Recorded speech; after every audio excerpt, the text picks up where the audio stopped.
Le sexe et vous, 21h-22h sur Naradio du lundi au vendredi. Benjamin Ramagé, Et Sophie Caldi avec le Love Store Planète Eros. zone commerciale de Beaulieu à Pilboro. C'est le grand retour du Sexe et vous, votre émission sexualité du lundi au vendredi de 21h à 22h. Nouvel horaire, nouveau format cette année, 21h, 22h, on passe à 1h, mais on ne change pas une équipe qui gagne. On retrouve comme l'année dernière, pour mon plus grand plaisir, notre sexologue Sophie Caldier. Salut Sophie. Salut Benjamin. T'as passé de bonnes vacances? Ouais, ça a été cool. Du sexe, t'as bossé un petit peu? Bah, j'ai fait que ça. Tu parles de bosser ou du sexe là? De bosser et du sexe. Très bien, bosse donc en faisant du sexe. Sophie va être prête pour l'émission. On a repris le même concept que la saison dernière, mais en 1h, mais cette fois en quotidienne. On va vous développer un petit peu le sommaire de cette grande première avec cette semaine, une spéciale semaine consacrée au langage de l'amour. On l'avait un petit peu abordé avec Sophie l'année dernière. On va rappeler les fondamentaux pour cette reprise, Sophie. On va vous donner l'actu sexe, il y en a pas mal. On va notamment parler des fantasmes. On va parler justement, on le disait avec Sophie, des Français qui font plus souvent l'amour l'été. On essaiera de vous expliquer pourquoi. Il y aura les paroles valorisantes, le premier langage de l'amour de la semaine. Et puis on aura évidemment la réponse à toutes vos questions. Vous pouvez nous interroger, que ce soit sur la page Facebook, par message privé si vous souhaitez rester anonyme, ou par message public. Vous avez la boîte mail de Naradio également, rédaction@naradio.fr. On va débuter, Sophie, avec l'actu sexe comme d'habitude. Et déjà, une première constatation cet été, Sophie, la vente des livres érotiques a cartonné. Alors déjà, est-ce que tu as une explication? Est-ce que l'été, on a plus envie et besoin de lire de la littérature érotique? Alors, lire tout court, hein, on peut en été prendre le temps. On a plus le temps de se poser, de pouvoir de pas être speed et donc effectivement de reprendre des lectures. Et les lectures érotiques, oui, c'est effectivement des bouquins qui peuvent permettre le rapprochement. Quand on peut lire des petites histoires à son compagnon ou à sa compagne qui donnent effectivement envie de se retrouver après. La chaleur, ça joue, hein, forcément. L'été, ça nous stimule un petit peu. Ah bah effectivement, oui. Puis les jupes se raccourcissent. Donc forcément, voilà, il y a le regard qui peut entrer en jeu. Bon, attention, messieurs, hein, le petit conseil, ça, c'est pas Sophie qui le donne, c'est moi. Quand on lit un livre érotique à la plage, évidemment, on se met sur le ventre. Sophie, c'est mieux. On évite les plages nudistes, quoique, Voilà. c'est mieux. Bah, pour tenir le livre, ça peut être pratique hein, de temps en temps, Sophie. Bah, si tu commences déjà. La littérature érotique, est-ce que ça peut augmenter, Sophie, la libido, justement? Est-ce que ça peut être un accélérateur de libido? Alors, pour les hommes, peut-être pas, parce que c'est pas leur canal de favori, ça va être plutôt le visuel. Mais par contre, pour les femmes, oui, parce qu'effectivement, depuis 50 nuances degrés notamment, mais après, il y a eu toute une littérature qui s'est pas mal développée. Et les femmes aiment beaucoup plus, effectivement, imaginer, et du coup, ça peut leur faire remonter la libido. C'est ce que je conseille à certaines femmes, d'ailleurs, en consultation.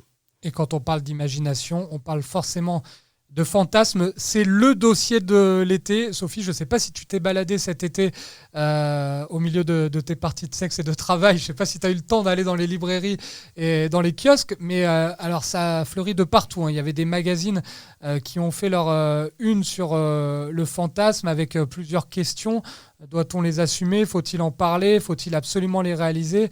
Pourquoi fait-on des rêves érotiques? Il y avait vraiment une espèce de mode dans la presse féminine notamment. Plus de la moitié des Français veulent profiter de la pause estivale pour réaliser leurs fantasmes et se laisser aller à leur pulsion. Ça représente 56% des Français. On note que c'est la même chose chez les hommes et chez les femmes, hein. Un tout petit peu plus chez les hommes, 64%, 59% chez les femmes. Sophie, est-ce qu'on doit les assumer et absolument les réaliser, ces fantasmes? Alors, les assumer, bah, pas forcément, hein. Ça peut être bon, la honte aussi, hein, d'avoir des fantasmes un petit peu aussi osés. Donc, les assumer, bah, non. C'est bien d'avoir ça en tête et puis de pouvoir jouer avec son imagination. Faut-il en parler aux partenaires? Oui et non. Certains, effectivement, il vaut mieux les exprimer pour pouvoir les jouer avec le partenaire. Mais il y en a d'autres, non. Si c'est trompé avec le voisin, bah, vaut mieux peut-être pas le dire, hein, effectivement. Faut-il absolument les réaliser? Bah non, pareil, il n'y a pas forcément d'obligation. Ça peut être un bon stimulant quand on fait l'amour, mais après, il n'y a pas forcément besoin de les réaliser et d'aller au bout. Donc voilà, je réponds à tes questions. Et moi, ce qui m'a étonné, c'est que dans les études qui sont tombées dans les différents magazines, On pourrait penser l'été que le fantasme, c'est de faire l'amour à la plage, et non, c'est plutôt la forêt et la campagne, 67% des répondants, alors que seulement 60% des sondés ont le fantasme de faire l'amour sur la plage. C'est bizarre ça, Sophie, c'est parce que la plage, il y a plus de monde peut-être ? Oui, je pense que déjà, effectivement, la plage, il y a plus de monde, et puis c'est en vue, en fait. C'est très, oui, en plus. Et c'est assez direct au niveau visuel, tandis que dans la forêt, tu peux te faire un cachet. Donc il y a une espèce d'exhibitionnisme, voyeurisme qui peut se mettre en place. Et ça fait partie des fantasmes, justement. Et les gens n'aiment pas forcément avoir le risque d'être vus, puisque 54% fantasment sur une relation dans une voiture à l'arrêt cet été. En revanche, seulement 14% une voiture à l'arrêt dans les bouchons. Ça veut tout dire, Sophie, ça veut dire qu'on a envie de faire l'amour dans la voiture, mais pas devant tout le monde. Je ne sais pas si ça veut dire ça, ne pas vouloir faire l'amour dans les bouchons. Dans les bouchons, tu as plutôt envie de râler que de faire l'amour.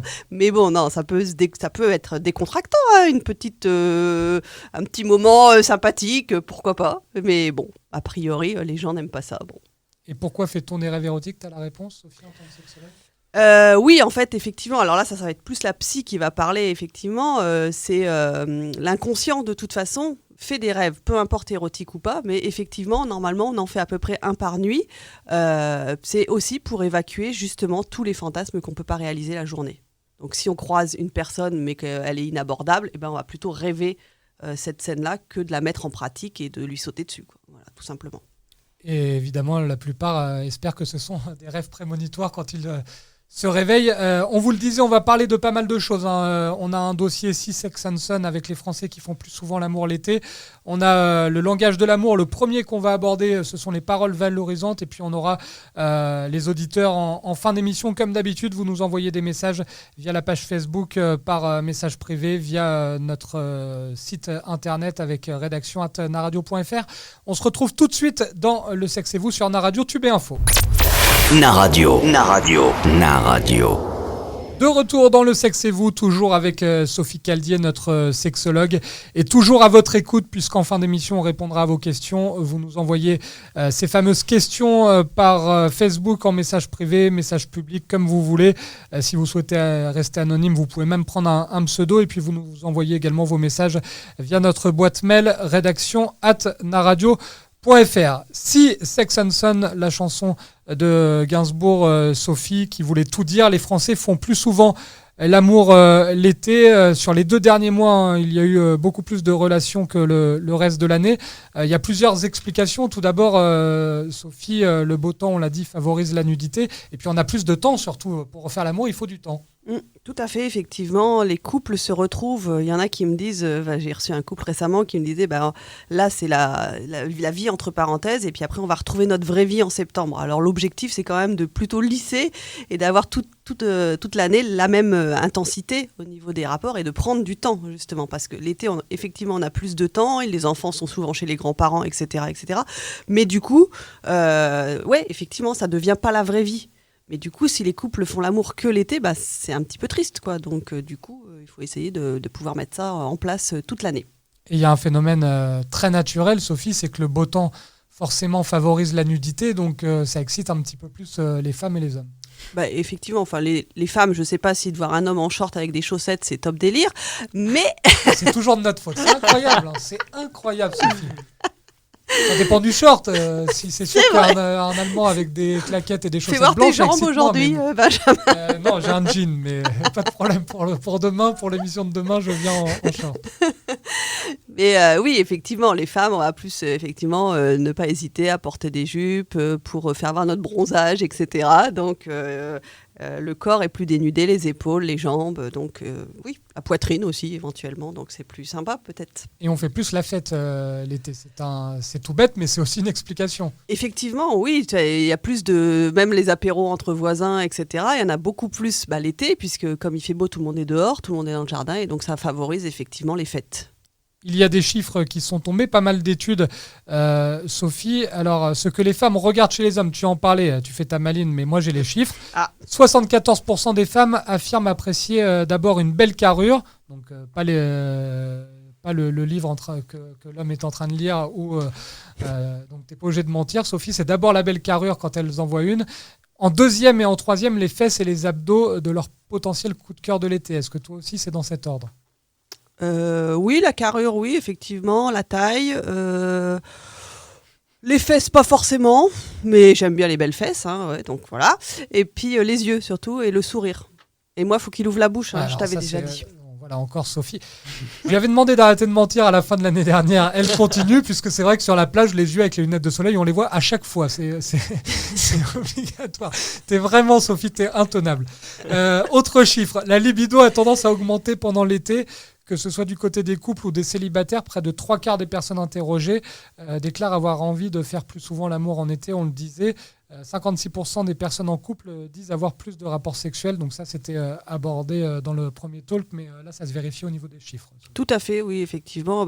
On est plus libre l'été, donc du coup, ça permet effectivement d'augmenter la libido. Il y a moins de tabous aussi.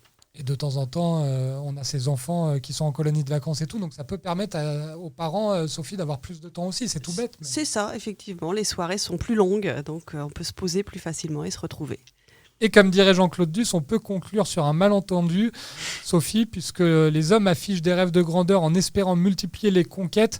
En moyenne, ils espèrent coucher avec pas moins de 2,8 partenaires différents cet été. Les femmes, c'est 1,2 partenaires. Moins ambitieuses, mais peut-être on privilégie la qualité à la quantité, comme tu nous as déjà... Sauf que je ne sais pas où tu mets la virgule, mais bon, si tu veux, non, dans la après, réalité, ça, c'est 1,2, moyenne, mais... c'est-à-dire... Non, mais les femmes se contentent en gros d'un partenaire pour passer une ou plusieurs nuits en bonne compagnie cet été, alors que les hommes, on va dire que c'est 3 plutôt. Peut-être qu'elles choisissent mieux dès le départ. On a notre réalisateur Alex Poilvert qui va nous accompagner tout au long de la saison, qui n'est pas forcément d'accord avec ça. Sur qui jeter son dévolu? Alors, huilé, bronzé, sportif, bienveillant, le métier de sauveteur continue de faire fantasmer les femmes. Sophie, il y a le surfeur dans les sondages qui est bien placé aussi et qui serait l'objet de désir pour 26% des femmes. Est-ce que sauveteur et surfeur, ce duo, là, ça te fait fantasmer, Sophie? Alors, les sauveteurs, comme c'est des sauveurs en puissance, effectivement, les femmes adorent les sauveurs. Le surfeur, c'est plus le côté bronzé, cheveux longs, la liberté. Pour moi. Voilà, c'est ça, surfer sur la vague. T'as mis ta perruque, Benjamin? Oui, je vais aller la chercher. Alors, du côté des hommes, je vais pouvoir confirmer ou non, c'est la Girl Next Door qui se place au top des targets de l'été. Donc Girl Next Door, on rappelle que c'est une expression américaine, c'est en gros c'est un peu la fille d'à côté pour traduire en français. Par exemple, dans un camping, la voisine du bungalow fait fantasmer 58% des hommes alors qu'ils ne sont que 8% à avoir déjà expérimenté ce type de relation. C'est un peu compliqué de confirmer parce que c'est un peu large quand même, la Girl Next Door. Ça dépend de la voisine, Sophie. Moi, ma voisine actuelle, là, chez moi, en Dillet, elle me fait pas forcément fantasmer. Je l'embrasse, d'ailleurs. Je sais pas, je suis pas un homme, Benjamin. Donc, toi, tu confirmes, le voisin... tu infirmes déjà. Non, mais en vacances, oui, pourquoi pas. Là, Oui, en vacances. On ne parle pas de ta voisine de palier. Moi non plus, on parle pas de mes voisins. Il ne faut pas fantasmer. Mais l'été... c'est que cet été, moi, mes voisins, c'était des personnes de la famille. Donc, c'est un peu compliqué de se projeter.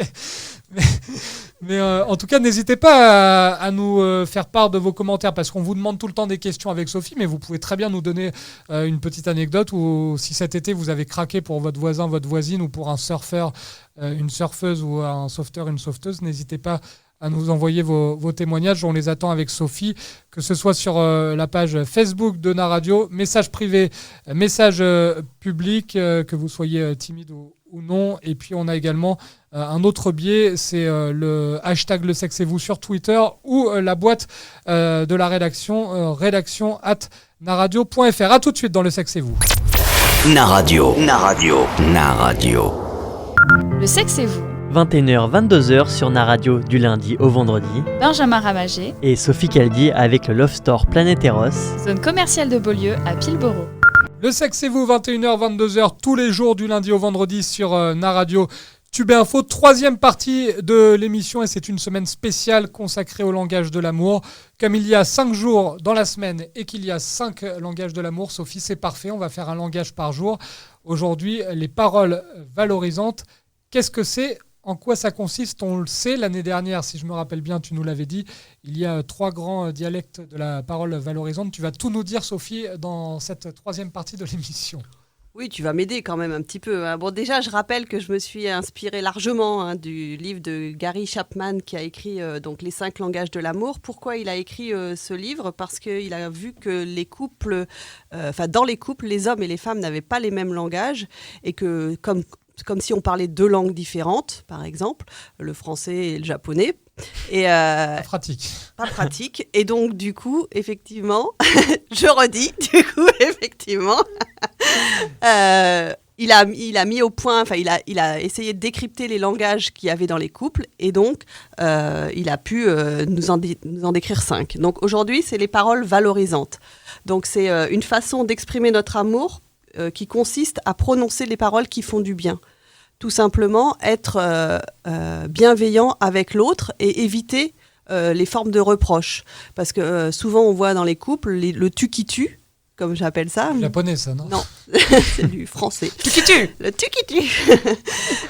Qui est effectivement souvent plus, là, pour le coup, les femmes qui, au lieu de faire des demandes, vont faire des reproches à leurs hommes, comme peut-être Benjamin, des fois, ta femme... Ça n'arrive jamais. Ça t'arrive jamais, tu es On ne se parfait. parle pas, tu je suis à la radio. Tu es parfait, ok. Et donc, au lieu de faire des demandes, elles vont plutôt faire des reproches, genre, t'as pas vidé la poubelle, tu me fais pas assez de cadeaux, tu me sors pas au restaurant, etc. Or, l'homme n'y pense pas forcément, donc il faudrait mieux qu'elle puisse exprimer les choses plus clairement et de façon plus bienveillante et plus respectueuse. Après, les hommes aussi, hein, bien évidemment, pour demander les choses, ils ne sont pas toujours non plus, font pas toujours de façon très élégante. Donc, c'est mieux de pouvoir essayer de prendre le temps de se poser pour pouvoir demander les choses clairement aux gens. Il y a aussi effectivement tout ce qui va être compliment. On a tendance dans la société actuelle à pas faire assez de compliments. Donc c'est plutôt bien de pouvoir le faire. Il y a aussi les encouragements qu'on peut mettre en place. Quoi d'autre ? Parce qu'effectivement, quand on reçoit des compliments, on va toujours être mieux disposé à faire les choses pour l'autre, déjà. Donc la technique, c'est « Oh, qu'est-ce que tu es beau, mon chéri, va sortir la poubelle ». C'est ça, si on résume. Non, c'est plutôt « Qu'est-ce que tu sors bien la poubelle ? Est-ce que tu peux sortir la poubelle, s'il te plaît ?» C'est beaucoup mieux comme ça.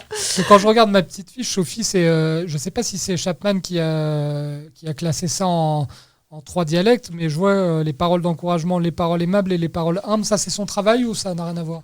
Si, tout à fait. Il a dit d'abord les paroles aimables, donc on y arrive, effectivement. Notamment, par exemple, pardonner. Le pardon, c'est quand même une excellente voie pour l'amour. Quand on s'est engueulé ou quand on a, effectivement, nos propos ont dépassé nos pensées, c'est très important de pouvoir donner son pardon à l'autre et de pouvoir faire le point un petit peu et reparler à tête reposée ensemble. Les paroles humbles... c'est effectivement tout ce qu'on va développer dans la relation intime et donc le besoin de connaître nos désirs mutuels. Ça va être aussi pouvoir s'exprimer et souligner la valeur et les attitudes à réaliser. Donc je te redis. Et il y avait les dialectes variés, mais en fait, c'était pas forcément... tu l'as présenté comme quelque chose qu'on a divisé en 3. Lui, c'est plus des petits chapitres, effectivement, qu'il a mis au point pour qu'on puisse mieux comprendre comment utiliser les paroles valorisantes dans son bouquin. Après, sur les paroles aimables, il y a le fond, donc ça, ce sont les mots, tu viens d'en parler. Il y a la forme, c'est le ton aussi. C'est important, hein, Sophie, dans un couple, la manière dont on dit les choses au niveau du ton, parce que... Effectivement, si c'est dit de façon agressive, ça ne va pas du tout être entendu. Ou si c'est dit, comme je disais tout au début, sous forme de reproche, les personnes ne vont pas forcément écouter, vont plutôt se fermer et ne vont pas prendre le temps de regarder l'autre, de l'écouter et de dialoguer avec lui. Il y a une phrase que j'aime bien, c'est « L'amour formule des requêtes et non des exigences ». Ça, c'est tout à fait vrai, Sophie. Tout à fait, oui, effectivement. Mais souvent, on a tendance, comme l'être humain est très exigeant, et là, je ne mets pas de sexe, hein, Benjamin, c'est ni les hommes ni les femmes. Comme l'être humain est très, très exigeant, et ben, effectivement, il a tendance à imposer ses paroles et l'autre, du coup, subit. Et ça, ce n'est pas forcément très cool. Et très important de valoriser son ou sa partenaire en lui rappelant ses forces, ses valeurs et plutôt appuyer sur les qualités que sur les défauts. Oui, c'est ça. Et c'est encourager, effectivement. Encourager, ça veut dire insuffler du courage. Hein. Donc, du coup, c'est vraiment plus on va appuyer sur ce qui est positif, plus on va souligner ce qui est positif chez l'autre, mieux ce sera. Et on vous attend sur la page Facebook pour vos messages. Si vous avez besoin de parler des paroles valorisantes, vous avez besoin de revenir sur une des actus de la semaine, sur les fantasmes, sur l'amour l'été, nous témoigner vos expériences. Pas de souci, Sophie est là pour répondre à vos questions. Moi, si je le peux, je le ferai aussi. C'est pas forcément toujours évident, mais on va essayer. On va prendre David d'ailleurs par téléphone dans un instant. Et on vous remercie, on souhaitait vous remercier avec Sophie, puisqu'on a eu les chiffres, notamment des podcasts, puisque cette émission est disponible sur toutes les plateformes de téléchargement de podcasts, Ocha, Spotify, Deezer, etc. On voudrait vous remercier avec Sophie parce que cette émission a rencontré un franc succès. C'est pour ça qu'on la passe en quotidienne d'ailleurs. Sophie remercie tous nos auditeurs fidèles. Tout à fait. Merci à vous. Et on vous retrouve dans un instant pour répondre à vos questions dans Le Sexe c'est vous. N'hésitez pas, je vous le disais, message privé, message public sur Facebook, rédaction@naradio.fr, hashtag Le Sexe c'est vous sur Twitter. On a notre stylo, Sophie est prête, elle a tous les renseignements sur un petit calepin. On vous attend, nombreux, à tout de suite.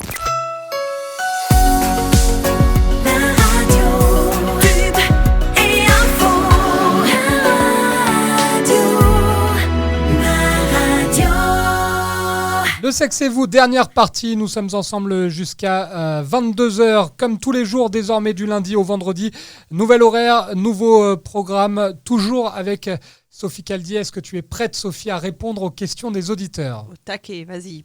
Les auditeurs de plus en plus nombreux, on vous remercie par avance. N'oubliez pas, vous pouvez nous envoyer un message via Facebook, message privé, message public, comme vous voulez. Vous pouvez également utiliser notre adresse mail rédaction@naradio.fr et vous pouvez réécouter cette émission. Vous êtes de plus en plus nombreux à le faire en podcast. Si vous avez manqué l'émission, si vous êtes à 21h, on peut être en train de faire l'amour, Sophie, et on réécoute l'émission le lendemain matin en allant au boulot ou pendant son footing, comme on veut. Ça peut être pratique. J'ai une première question, Sophie, qui t'est adressée. Alors, message anonyme, donc peut-être qu'il faut s'attendre à une question un petit peu chaude, Sophie.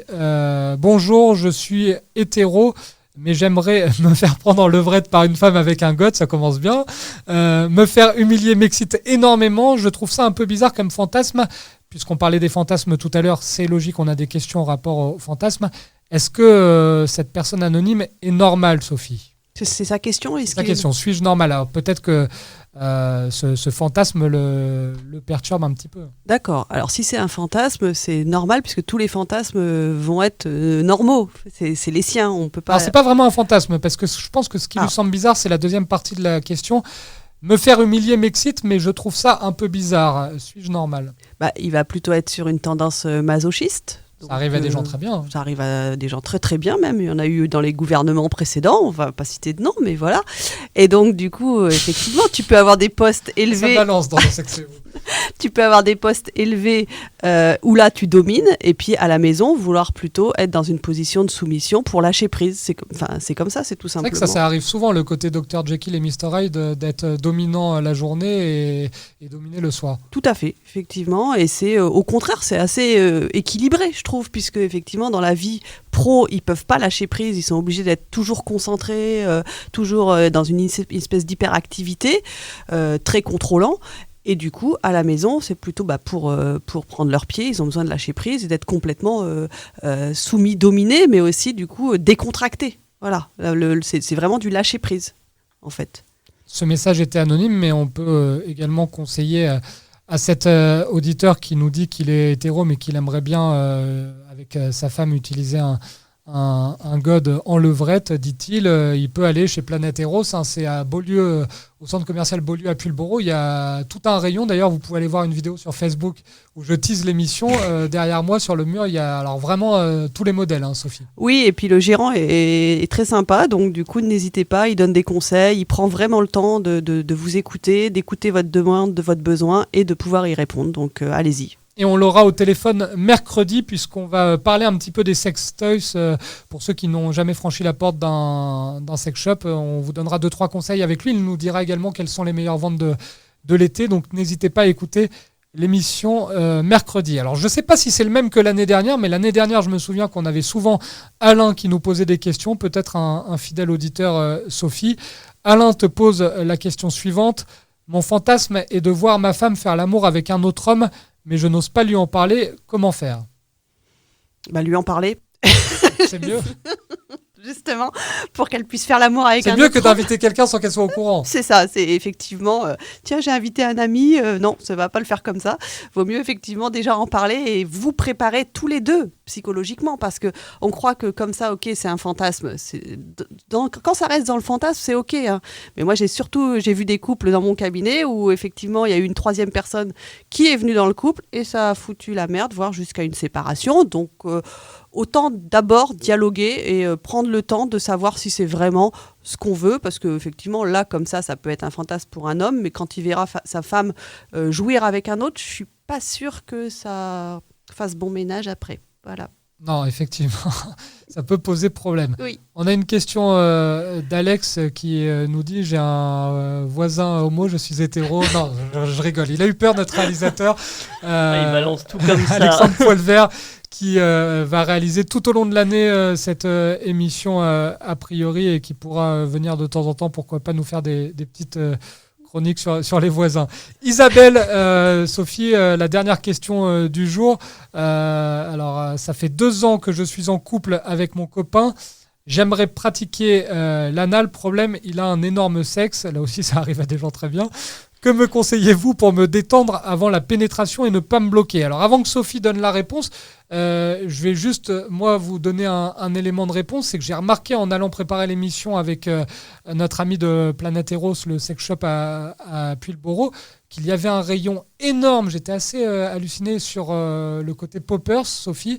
Alors, je sais qu'il y a un côté festif pour certains jeunes qui le prennent sans avoir aucun rapport avec le sexe.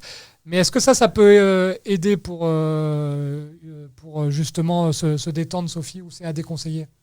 A priori, ça effectivement dilate l'anus, puisque c'est de ça dont on parle, et que effectivement à un moment dans les milieux homosexuels, ils en prenaient énormément. Après, ça reste quand même quelque chose qui peut attaquer le cerveau, donc du coup, je suis pas sûre que ce soit le meilleur moyen pour se décontracter. Moi, je conseillerais plutôt effectivement les massages, déjà de tout le corps et puis de cette zone, avec effectivement un lubrifiant. Et il faut savoir que de toute façon, l'anus, ça se dilate. Donc du coup, il n'y a pas forcément de souci, peu importe la taille du sexe. Au fait. Il faut être prête. C'est comme pour faire l'amour, tout simplement. Il faut être bien lubrifié. Donc voilà. Question de psychologie et de lubrifiant. On en parlera avec Planète Eros mercredi, des possibilités. Il y a tout un rayon. On sera bien conseillé avec Sophie également. On vous remercie pour tous vos messages. On vous remercie surtout pour votre écoute. Continuez à être nombreux à écouter le sexe et vous. On revient demain, 21h, 22h, comme tous les jours, du lundi au vendredi. Et n'hésitez pas à nous envoyer vos messages. On y répondra avec plaisir et attention avec Sophie. Plusieurs possibilités, on le rappelle. Facebook, le hashtag le sexe et vous sur Twitter, ou encore l'adresse mail de la rédaction@naradio.fr. On remercie notre réalisateur Alexandre Poilvert. Et merci beaucoup Sophie, c'était un plaisir de te retrouver pour cette nouvelle saison qui s'annonce palpitante et plein de sexe, Sophie. Tout à fait, c'était super. Merci, à demain. Il est 22h, allez vous coucher, allez faire l'amour. Ciao tout le monde. Le sexe et vous. 21h, 22h sur Naradio du lundi au vendredi. Benjamin Ramagé. Et Sophie Caldi avec le Love Store Planète Eros. Zone commerciale de Beaulieu à Pulboro.